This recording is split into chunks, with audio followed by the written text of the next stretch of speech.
Hi everyone, yes, that's it. I'm Diana from Open Robotics, work on ROS2 there. My colleague Mikhail as well, who you heard from before. We put this talk together to answer one of the questions that we get asked most frequently at ROSCon, which is how can I contribute to ROS2?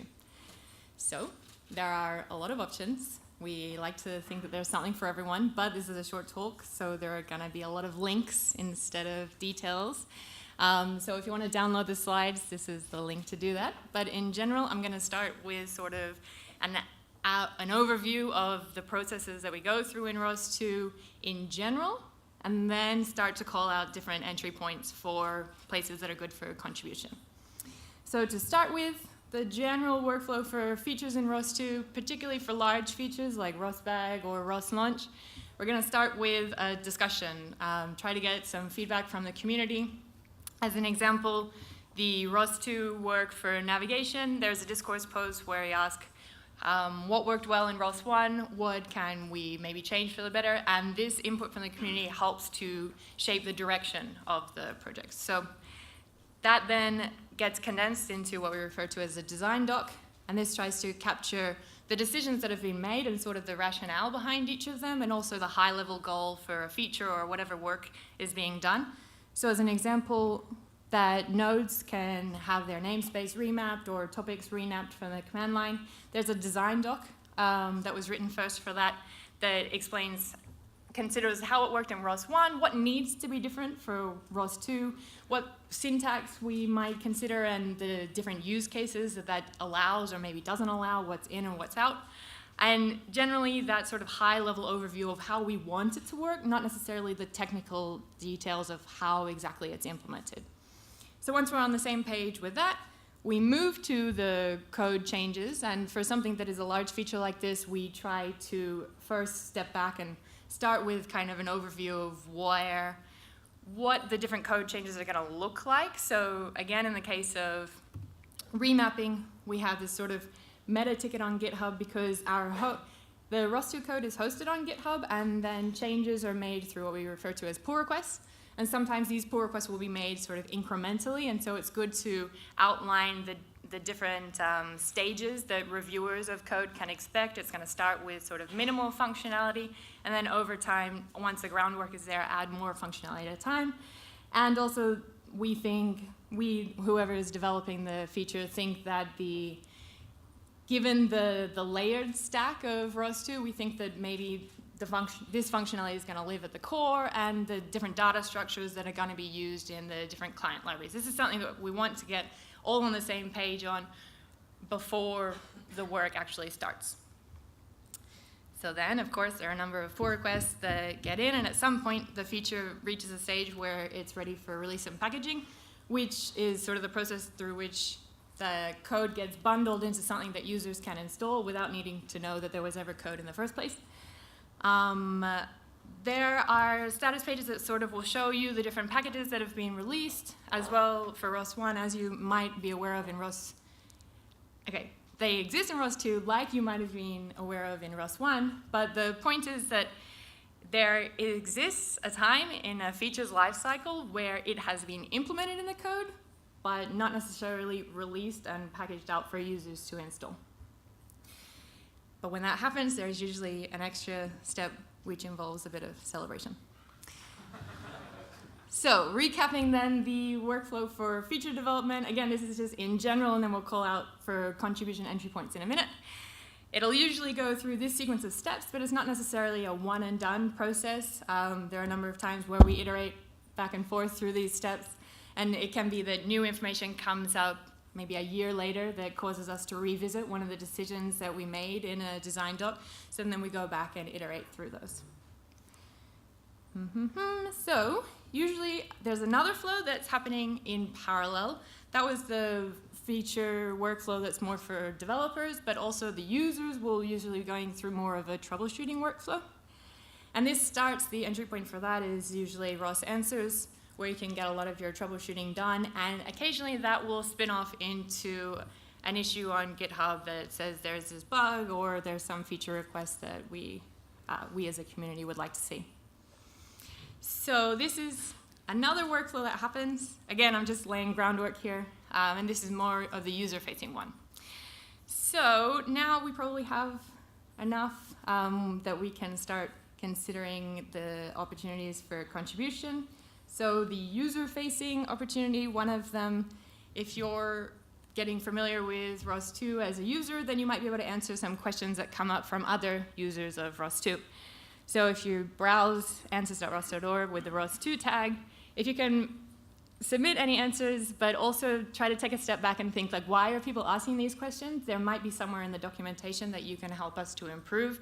It might even be something that sort of only users can see. Sometimes we're too close to these things to know how is best to improve this documentation. Also, as a user, you might come across something that's not working correctly or not as you expected, and so this then can lead to a bug report, but there are some steps that are important that you take in order to create a bug report that's sort of usable. So I'll call out to some links in a minute for each of these yellow bubbles. But in general, there's particular information that we need in order to get the right context about a bug report, and there's troubleshooting that you can go through in order to narrow the scope of where that bug might live. Looking back at this feature workflow, this is more getting into the area of less sort of user-facing ways to contribute and more of developer-facing ways to contribute.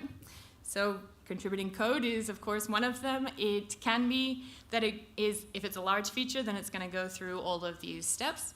But we also have some tasks that we've carved out from larger features. Maybe all of the design has been done already, but there's one aspect of the implementation that is yet to be done. And we have a list of those sorts of tasks that then different users, or developers, users, as you wish, can contribute as part of a bigger process. If you don't have time for contributing code, one of the things that experienced users from ROS1 can do to help ROS2 is to give input on these design discussions. A lot of different use cases in ROS1, it's important to hear from all of them, and even if you just go and say, I agree, that's very valuable feedback for us to hear.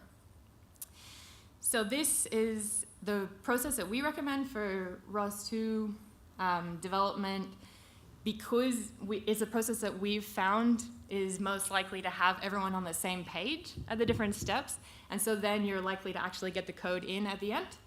But for your own projects, it's totally up to you how many of these different pieces of the puzzle you want to incorporate into your project. If you have time as an organization to take on one of these features from 1 to 4, then that's something that as an organization people can contribute larger features. But also if you're just working on your own project sort of off on the side, then there's the opportunity for you to tackle it as you wish. We just ask that in the end you can contribute that back to the community, as we know that sort of the community is what behind ROS 1 and 2 is what makes the ecosystem so great. So, recapping then, you'll see that there are a number of different ways that you can contribute to ROS 2, and it's going to sort of depend on your profile, the resources that you have available, your experience. You don't have to be like a really experienced developer or have had open source experience before. We have particular tasks that have been carved out for, especially for new contributors. So we like to think that there's something for everyone. Take a look at these links, tap someone on the shoulder. Maybe there's someone next to you that has gone through this process before. And yeah, ask around, and if not, ask us. Thank you.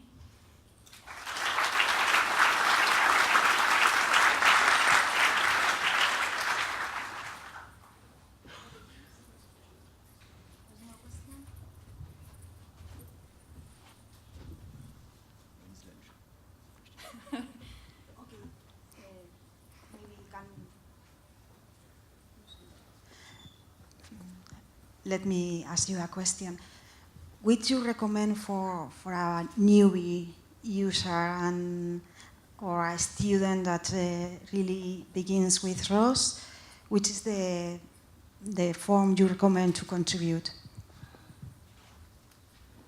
So I think in this case, the main two ways we would see is, so we use a lot of labels on all our repository, and one of them is good first issue. And so if people actually look for like good first issue labels, most of them are like bite-sized contribution that don't necessarily require a lot of knowledge about how ROS to work. And then if it's like a programming language that people like know, they should be able to contribute it with like not too much work. Another way is you can pretty, like even if you have very little experience, there are a lot of questions and answers like ROS1 or ROS2 that like you would be surprised how much more than some other people you know, and there are always new people coming, and so answering questions is a very valuable thing. Are there also any financial incentives to work on ROS2? So the question is there any financial incentive to work on ROS2? At the moment, we don't have a bounty system or something similar.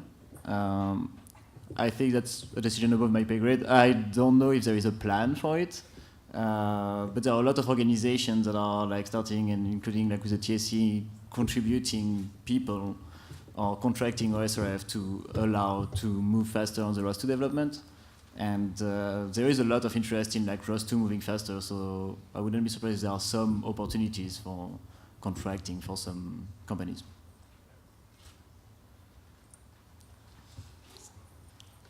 Hi. So these are all ways how to get in touch with the people who are doing things or how to find some topics. But can you just right now give some topics for tasks that you're actually looking for help with? I mean, launch, that was mentioned. I'm guessing actions. So I think, yeah, there are several parts. So for example, actions, like launch and actions are a good example. Like action is something that has been discussed. We don't have like a design document like merged yet. So it's something that like is more like the first step of like this workflow.